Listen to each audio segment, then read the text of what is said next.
this is something I kind of worry about, and I'm still not quite sure how to approach as a teacher, because if you start saying that it's just a reference, or even if nature or a photograph or whatever is just a reference, and then what the main thing is the painting, then there starts to be a certain amount of like,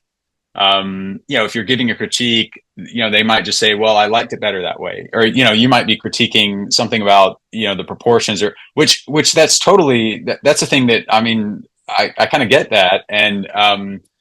at a certain point, you want people to, I mean, I would imagine, I mean, people can take whatever liberties they want. But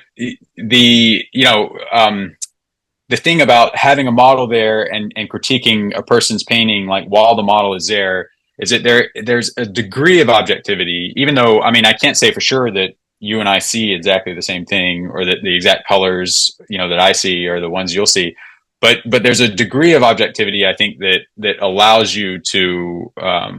to have a conversation at least about, what you're seeing, and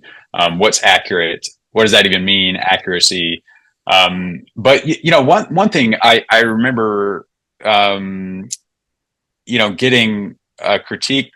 from Israel, and he mentioned,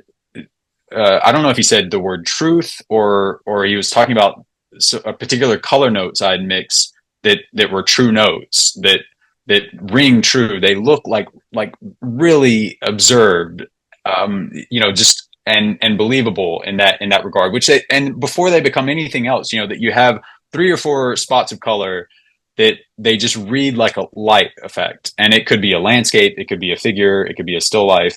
And I remember that idea was something I kind of latched onto, and even at Tony's, I feel like that was a certain overlap that those two had. Is it the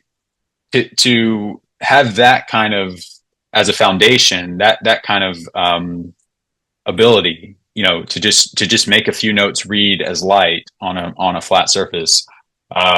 has, like, that's sort of become fundamental to what I'm trying to do. So before it becomes anything else, whatever nameable thing it is, that you're able to